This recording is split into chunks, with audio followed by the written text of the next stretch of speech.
Bom, estou gravando esse vídeo aqui para complementar, né, o vídeo anterior, né, que eu nomeei como 10A. Aí esse aqui eu vou colocar como 10B, porque teve vários vídeos que eu já fiz, né, com o número 11, 12, 13, só para não perder a ordem, tá?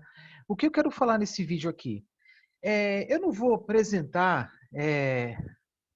slides aqui, eu vou apresentar algumas figuras, até vídeo, dando continuidade ao assunto de mobilidade, né, que eu falei no vídeo anterior, né? Porque assim, fala-se muito, né, dos avanços tecnológicos, né, no que tange a aumento da eficiência dos veículos, diminuição das emissões e diminuição dos custos finais aí para o usuário, né? Tanto se for pensar em transporte privado, né? É, não apenas o custo da aquisição do veículo, da moto, que seja, né? Mas o custo, a preocupação acerca do custo de operação, né? No caso, custo do insumo energético e manutenção, né? Então, observamos a entrada tímida, mas crescente, né, dos carros elétricos, dos carros híbridos plug-in, né, conforme comentei nos vídeos anteriores. Só que a questão, será que são necessários esses veículos? Porque da mesma forma, quando falo em aumentar a capacidade aí de produção de energia elétrica, será que realmente essa energia elétrica é necessária? Será que não necessitaria de soluções voltadas à eficiência energética? Né? No caso do carro, será que eu realmente preciso desse carro? Ou se precisar, será que eu preciso de um carro grande? Será que eu preciso de um carro que vai consumir muito mais combustível do que um modelo mais simples? Né? Enfim, aí tem questões pessoais que eu não vou entrar em detalhes aqui. Mas, de novo, né? É, eu tenho, né? Quando falo em mobilidade, eu tenho que falar de dois pontos distintos, né? Transporte individual e transporte coletivo, né? Transporte individual é algo mais pessoal, né? Preocupar aí com o custo de aquisição do veículo, do insumo energético e das manutenções, né? E no caso do transporte coletivo, né, pensar como um todo. É pensar num projeto mais adequado, que custe menos à sociedade e que gere mais benefícios, né? Então, por exemplo, quando eu falei transporte coletivo, falamos na grande maioria das cidades que têm serviço de transporte coletivo, os ônibus, né? Como aqueles ônibus convencionais lá, ônibus movidos a óleo diesel, embora alguns lugares já tenham aí ônibus elétricos, e quando falo ônibus elétrico, né, ônibus com bateria, tal, você para no lugar e recarrega. E também tem os trólebus, né, que são aqueles ônibus que estão conectados a uma rede aérea, né, elétrica. Aí um pouquinho mais avançado, aí veículo leve sob trilhos, tá, que são veículos geralmente ferroviários, né, de porte um pouco maior que os ônibus. E em cidades grandes, regiões metropolitanas, né, trem de subúrbio, metrô, né, muitos desses trens de subúrbio são elétricos, metrô, atendo ser, né, qualquer lugar, metrô é elétrico, tá, e assim vai.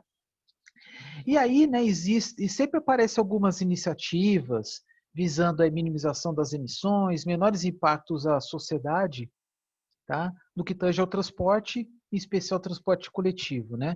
Aí eu vou apresentar aqui para vocês um vídeo sobre uma forma, né, de transporte que ainda estão pesquisando. Eu vou mostrar apenas o vídeo, né? Pela palavra aí, acho que vocês já devem ter ouvido falar, né? É conceito ainda, né? O nome dele é nome do transporte em inglês, né? Hyperloop, que consiste num veículo dentro de um tubo a vácuo. A vantagem disso, né, é que diminui a resistência do ar e aí diminui o consumo de energia, né, tendo a promessa, inclusive, de um transporte rápido e alta velocidade. Tá? Vou mostrar aqui para vocês. É, na minha opinião, assim, o som em si não é mais importante, mas sim as imagens. Tá? Vamos ver se carrega aqui. Ah,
Tá, eu vou descompartilhar aqui. É só um exemplo, tá? Isso é apenas um protótipo, né, com uma promessa de conectar cidades distantes em questão de minutos, uma velocidade maior que trem, ônibus, enfim, né? Mas é uma, digamos, um conceito, pelo menos, né, que vê da teoria aí, que está tão aparentemente aí em um constante avanço, né? Não sei, quem sabe, né? Ela pode ser utilizada. Então, onde eu quero chegar, né? Que o mais importante, de novo, né? O que é mais importante não é diminuir o consumo de energia, mas a questão é, será que isso é necessário? Né? Mesma coisa o consumo de qualquer recurso natural. Antes de comprar, será que eu preciso dele? Tá? Então, pode acontecer, né, de aparecer uma outra solução, né, de transporte individual ou em transporte de massa, né, no futuro próximo.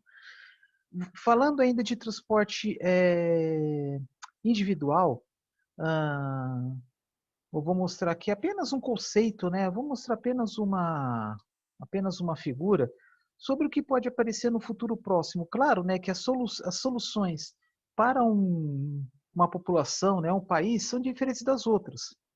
Quando falo, por exemplo, de carro elétrico, será que é a melhor solução para o Brasil? De certa forma, pode até ser visto que a matriz elétrica no Brasil é bem mais limpa do que a média mundial. Mas aqui, né, tem toda a cadeia, né, da produção, transporte, armazenamento, né, e comercialização de etanol. Tá? Será que vai valer a pena substituir os carros a etanol a longo prazo em carros elétricos? Vai ter todo investimento em eletropostos, fornecimento de energia elétrica dos eletropostos, aí vai precisar instalar mais usinas elétricas, assim por diante, né? Então tem toda essa preocupação, né, acerca dos custos, né? Aqui eu vou mostrar apenas uma possibilidade, né? Há pesquisa em cima disso, mas eu não sei se já tem carro comercializado. Que é a possibilidade, por exemplo, de instalar células fotovoltaicas nos carros. Aí surge aquela situação, né? Eu falei no vídeo anterior, né, que muitos carros elétricos que estão aí no mercado, eles atendem o mercado, atendem as demandas dentro de uma cidade, né? Mais voltada à população que sai do serviço, sai do estudo, tá, volta para casa. Trajetos diários curtos, né? Inclusive, se pensar em motoristas profissionais como taxistas de aplicativo, né, dá para usar perfeitamente. Né? Agora, viagens, né, distâncias longas, não. Então, o que acontece? Além de cada solução atender a um país, né, vamos dizer que cada solução atende a uma pessoa, né? Como assim? A um grupo de pessoas. Então, por exemplo, uma pessoa que está acostumada a viajar longas distâncias de ônibus, avião e tem o carro, né? A pessoa com a certeza que vai usar o carro apenas para distâncias curtas, né?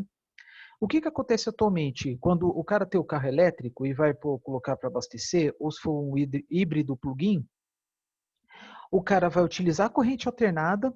Esse eletroposto ele tem ele converte, né, corrente alternada em corrente contínua, porque o carro, né, tem que ser alimentado por corrente contínua, a não ser que tenha aí a conversão dentro do carro, mas aí o carro vai ficar mais pesado. Então, a meu ver, é mais conveniente, né, que a energia elétrica seja utilizada, né, pelos veículos já numa qualidade, né, já numa forma que já pode ser utilizado diretamente pelas baterias e posteriormente pelos motores elétricos dos carros, né? Mas assim, por exemplo, as células fotovoltaicas aqui, né? Células fotovoltaicas fornecem energia elétrica e corrente contínua. Já ajuda, é um ponto positivo. Então, no caso de uma pessoa que não anda muito, mas sabe-se que o carro é essencial. O cara sai de casa, vai para o serviço, sai durante o dia. E aí o sol alimenta o carro, né? E aí depois volta para casa, né? Com o carro abastecido. Gente, nesse caso aqui, nessa situação que eu estou falando, né, quando os percursos não são tão longos, acho que até dificilmente o cara vai precisar reabastecer o carro. Então, as células já ajudam, né, por causa da eficiência energética, né, uma menor despesa, né, para abastecimento. E outra coisa também, quanto menor os deslocamentos, né, e quanto maior além de quanto menor deslocamentos, quanto maior deslocamentos e dia de sol, menor a necessidade de uma grande quantidade de baterias. Pode usar uma quantidade menor. Claro que há uma tendência aí, né, de se obter, né, pesquisar, investigar materiais que contribuem para o aumento da autonomia das baterias, enfim, mas as baterias ocupam espaço e são pesadas, né? Contribui para o aumento do peso do carro, da massa, natural. Então, de novo, nada impede de desenvolver o carro assim um pouquinho mais sobre medida, para, por exemplo, se for pensar nas pessoas que não andam muito e andam durante o dia. E aí o banco de baterias não precisa ser tão grande, tá? Mas ainda são carros conceito, né? Com o passar do tempo, os filmes finos, né, que são usados, né, para tecnologia de filmes finos que são usados, né, para esta situação, mas com o passar do tempo vão aumentar a sua eficiência e vão diminuir seus custos, né? Em comparação às placas fotovoltaicas convencionais que estão nos telhados, né, os filmes finos são mais caros. Mas a vantagem dos filmes finos, né, com o próprio nome diz, são mais finos e flexíveis, tá bom?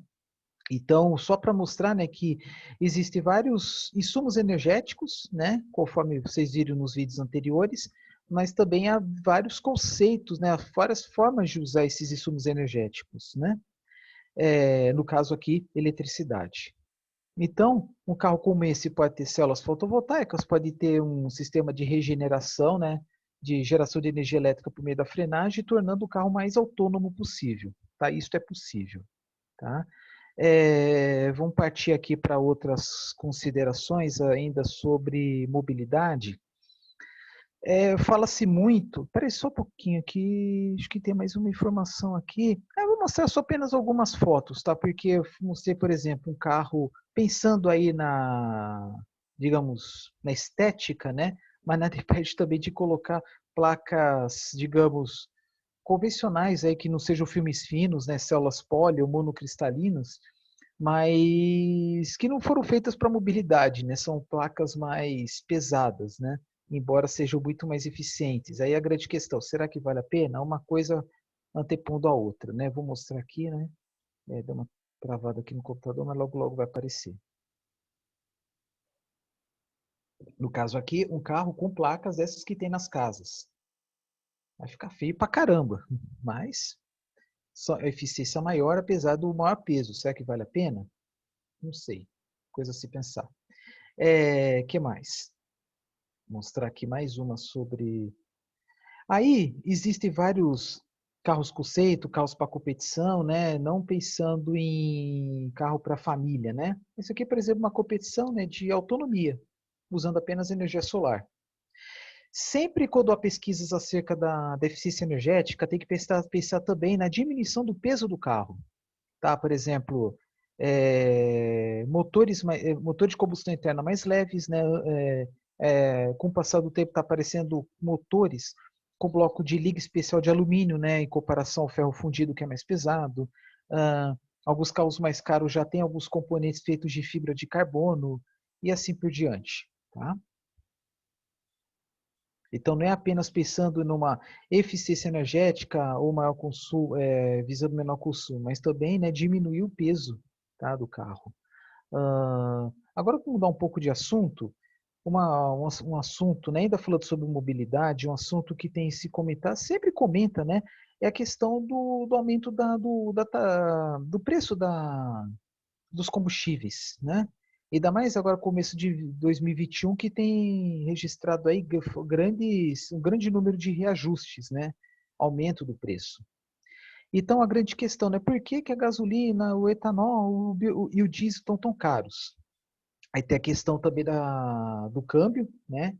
Variação do preço do barril do petróleo, né? Pensando em gasolina e óleo diesel e também até querosene de aviação, tá? Mas também tem impostos, encargos, enfim, não sei se vai estar muito pequeno, mas vamos lá. O que aparece aqui?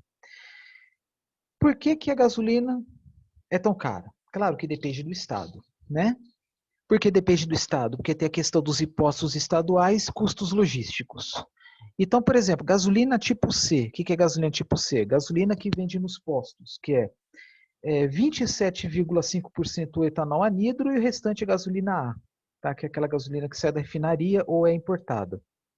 Então, assim, tá bem pequeno, né? Mas depois eu mando de outra forma. Mas o que aparece aqui, que tem os custos desde a gasolina, custo do refino, né? Custo da aquisição do petróleo e do seu refino, que é em torno de 30%. O custo da obtenção do etanol anidro, que aqui está em torno de 12%, né? Embora em composição é 27,5%, né? Aí tem os tributos federais, que é PIS, COFINS, né, IPI, enfim. Tributo estadual, aí é muito relativo, né? Porque tem estados cujo imposto estadual é bem mais alto, bem mais baixo, enfim. E aí tem margem de distribuição, né, que é o custo do transporte, da revenda, né, que é por parte dos donos dos postos, tá? No caso do diesel, bom, no mercado atualmente, né, aqui são dados de 2020, né, mas, de novo, né, o valor não é o mais importante. Nos postos tem o diesel S500, que a longo prazo vai ser extinto, e no futuro próximo vai ter só o diesel S10, que é 10 ppm de enxofre, um pouco mais caro, só que mais, digamos, mais ambientalmente aceito, né? Geralmente, na diferença de preço entre o outro é em torno de 10 centavos o litro a mais para o diesel S10, né? Porque existe um processo maior, né, para extrair mais enxofre, tá? Porque o petróleo, né, já tem um teor de enxofre muito maior do que os 500 ppm de enxofre que tem no óleo diesel S500. Aí tem processos adicionais para extrair mais enxofre até chegar a 10 ppm, né? Mas enfim, aqui tanto no diesel, acho que de todos aqui, né, que a maior contribuição é referente ao custo do refino, né, que é o custo da obtenção do petróleo e do refino, né? Aqui, por exemplo, gás liquefeito de petróleo, GLP, ele tem uma contribuição aqui da revenda maior, né? A parte da distribuição abocanha mais do que os demais combustíveis, e tem o etanol também. O mais importante disso tudo de novo, tem os tributos federais que eu já comentei com vocês, os tributos estaduais, que no caso é o ICMS, depende muito de cada estado. Por exemplo, o estado de São Paulo é o que detém a menor porcentagem do ICMS, né, entre os estados. O estado de São Paulo é o que cobra menos, se não me engano, 12%. Mas tem estados como o Rio de Janeiro que cobra mais de 20%. Tá? E aí vem aquelas questões, né? Por que o Rio de Janeiro tem um dos combustíveis mais caros do Brasil? ICMS. Por que o Acre e Roraima tem um dos mais caros? Aí é o custo logístico. Tá? Então, só para apresentar para vocês, né? Aí daqui a pouco eu falo o que eu posso falar também, né, sobre as contribuições, né, impostos e encargos em cima da energia elétrica. Por quê? Nós estamos falando de carro elétrico, né, eletricidade de onde vem, né? Então tá bom. Eu vou deixar de compartilhar essa figura aqui. Vamos lá. O que mais que tem para comentar com vocês? Conta de luz. Conta de luz. Questão de só algumas considerações que são muito importantes, né? Aquela hora eu tinha comentado, né? Será que vale a pena comprar um carro? Enfim, devido ao aumento do preço da gasolina, do etanol e do diesel, do óleo diesel mineral, né? É natural que as pessoas vão recorrer a algumas soluções. Andar mais de ônibus, andar mais de bicicleta, tal. Isso é normal, sempre teve, né? Esse pensamento, essa discussão. E aí surgem algumas alternativas, né? Por exemplo, o uso da carona, compartilhamento de carros. Então, estão aparecendo algumas soluções no mercado, até mesmo, por exemplo, locação de carros a longo prazo, para a pessoa que não quer comprar um carro, muitas vezes quando o cara usa o carro só de vez em quando, né? Algumas cidades do mundo afora têm serviços, principalmente as maiores cidades têm serviços de alocação por questão de horas, né, de carros. Tem carros, inclusive carros, né, que só cabe uma pessoa, né? Tem um modelo da Renault chamado, acho que é Twizy, que é só um carro. Deixa eu procurar aqui, agora que eu lembrei. Que é um carro assim pessoal, né? acho que chama Twizy. Além, né, de locação de bicicletas, patinetes, e São Paulo teve uma polêmica que até um tempo atrás tinha serviço de patinetes, mas aí houve brigas entre as empresas que locam com a prefeitura de São Paulo. A prefeitura proibiu, o serviço foi desativado, né? Que é questão de legalidade do serviço, enfim, né? Não vou entrar em detalhes aqui. Ah, outra coisa também, né, com a pandemia, né, aumentou o serviço de teletrabalho, home office e tal, né, diminuindo, né, as necessidades de deslocamentos também, né. Hum, Então, aquela hora que eu tinha falado de carro elétrico, né, com o uso de filmes finos, fotovoltaicos, a grande questão é, eu não sei se eu chego a falar sobre isso em algum vídeo, mas por via das dúvidas eu vou falar aqui. A grande vantagem, instalar, né, módulos fotovoltaicos numa residência ou no serviço ou no local onde estiver estudando, né, com possibilidade de carregar o carro elétrico, né, tem inúmeras vantagens. Além de economia, né, para o bolso, diminuição dos gastos, enfim, ele permite, por exemplo, gerar energia em corrente alternada e abastecer o carro diretamente. Então, se for pensar, por exemplo, instalar as placas, módulos fotovoltaicos com banco de baterias, para alimentar o carro nem precisa de inversor. Então, você pode colocar várias placas na casa para alimentar, né? Se for para alimentar a casa e o excedente inserir na rede, aí, claro, precisa de inversor, mas pode dispensar ou pode pegar algumas placas, né, para ser usadas apenas para abastecer um carro. Aí já não precisa de inversor, tá? Porque senão fica assim, corrente contínua para alternada, alternada para contínua de novo. Bom, então, só mostrar para vocês aqui, tinha falado aquela hora do Twizy, é um carro pequeno, né? Mas talvez para quem tem medo de andar de moto, talvez, né? Aqui, ó, tá bom? É... Bom, o que mais? Tem um assunto aí, tudo bem que eu acho que para muitos, né, já é algo óbvio, né, mas não custa falar, é rapidinho. É a polêmica, a questão daquela famosa porcentagem, né, que é usada para a pessoa escolher, né, o combustível, né, para abastecer o carro flex. Etanol ou gasolina, né? Falam muito em 70%. Como assim? Compensa colocar gasolina quando o preço do etanol estiver acima de 70% do preço da gasolina. Compensa colocar etanol quando o preço do etanol estiver abaixo de 70% do preço da gasolina. Esse valor, né, ele foi apresentado, né, sugerido por especialistas, isso há quase 20 anos atrás, numa época em que o teor de etanol na gasolina era menor, era em torno de 22%, se não me falha a memória. Agora é 27.000%. Pode subir, pode descer, né? Vai depender da oferta de etanol também, né? Às vezes, né, quando falta, pode até faltar gasolina no mercado, então pode incrementar o etanol.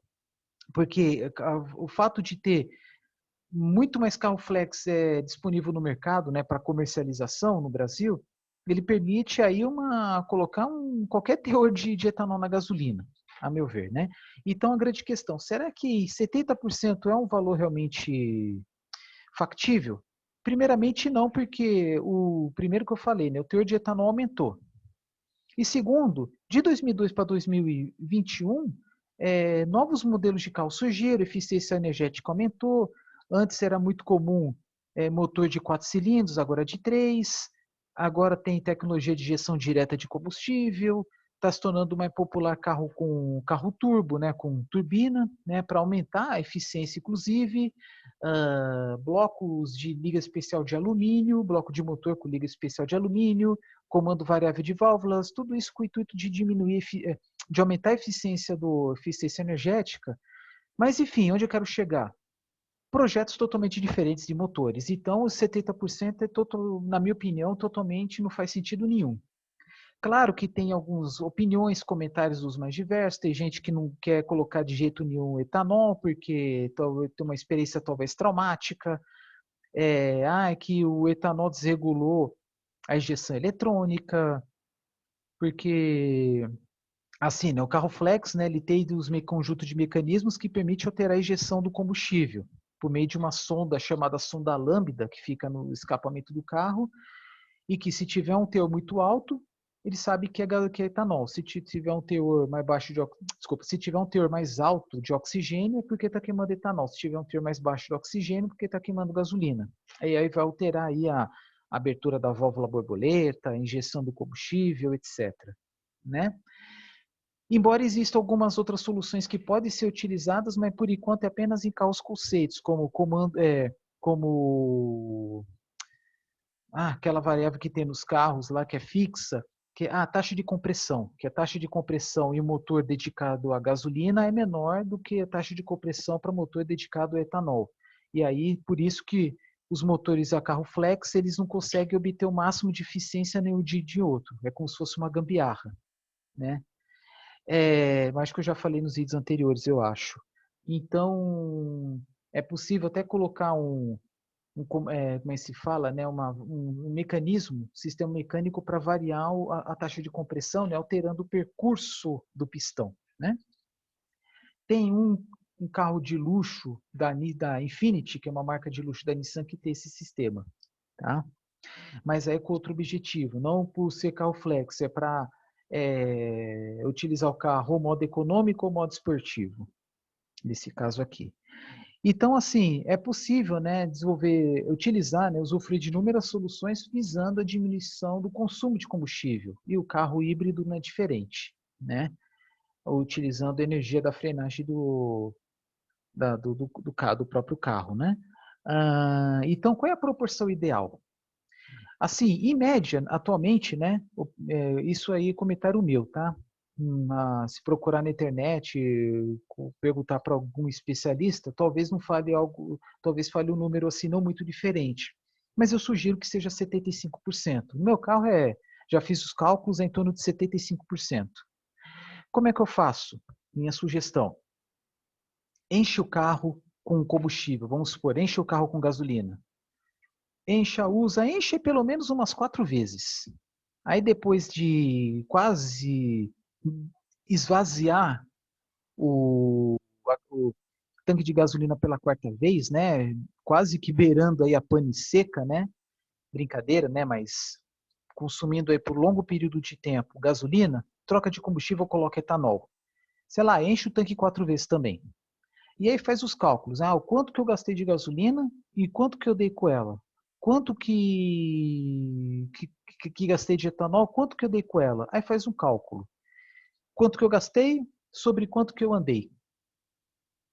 Um cálculo simples de divisão. O valor menor é o que compensa colocar.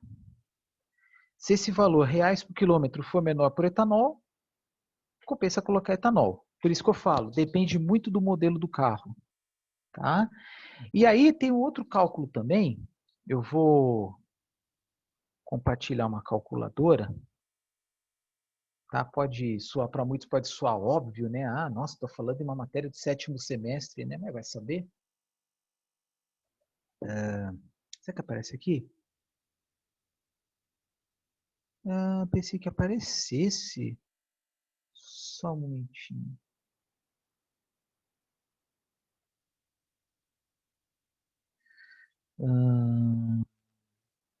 Não, desculpa, não vai aparecer. Mas não tem problema, eu vou escrever aqui. Então aqui tem uma tabela, tal. Se é bom que tivesse calculadora aqui, mas tudo bem. Então assim, vamos supor, gasolina.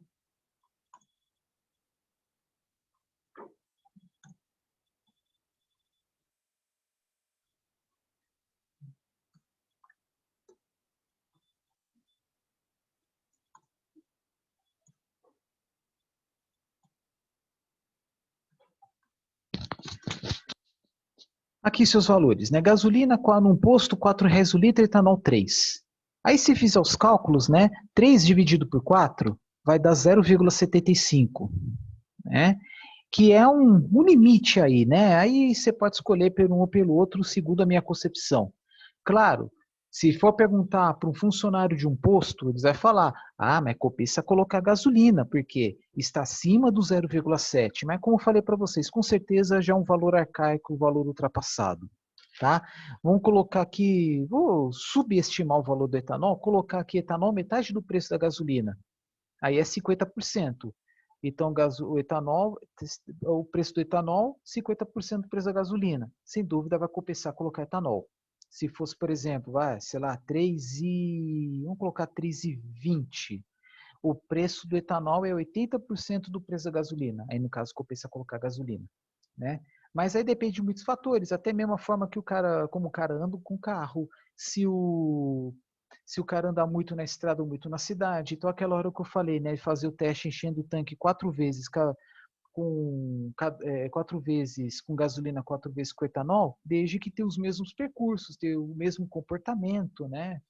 Tem, enfim, os mesmos hábitos, tá? Aí sim. E para terminar, fala-se muito, né? Nem vou compartilhar aqui, né? Mas se vocês procurarem, né? Vocês vão ver uma notícia sobre pesquisas da Nissan com o carro que chama elétrico a etanol. Como assim? Mais para frente eu vou falar sobre células de combustível. Então é o que? Uma célula eletroquímica, como se fosse uma bateria que utiliza etanol, converte ela em energia elétrica e pode alimentar o banco de baterias para depois alimentar as rodas. Tá? É uma concepção também, né, aproveitando a logística, né, do etanol. Tá? Mas ainda é uma solução muito cara e se for lançar no mercado, o dia se tornar viável, vai ser principalmente para o mercado brasileiro, também dos Estados Unidos, onde é uma grande produção de etanol. Então, quando vocês ouvirem falar de carro elétrico etanol, vocês vão ouvir isso, né? Lembrar de um carro da Nissan, que, se não me engano, chama Mirai, é movido a etanol, mas em vez de ter um motor de combustão interna, tem uma célula de combustível. Aí tem todo lá um processo, né, para converter uma forma de energia em outra. Bem mais para frente vocês vão ver o vídeo sobre isso. Então, gente, basicamente sobre mobilidade é isso, tá? Então, os próximos vídeos acho que a maioria dos vídeos daqui para frente vocês vão ver vídeos assim com a melhor qualidade, melhor resolução, porque são vídeos mais antigos, tá? E talvez eu precise gravar mais um outro, vou ver, vou verificar. Então, um forte abraço.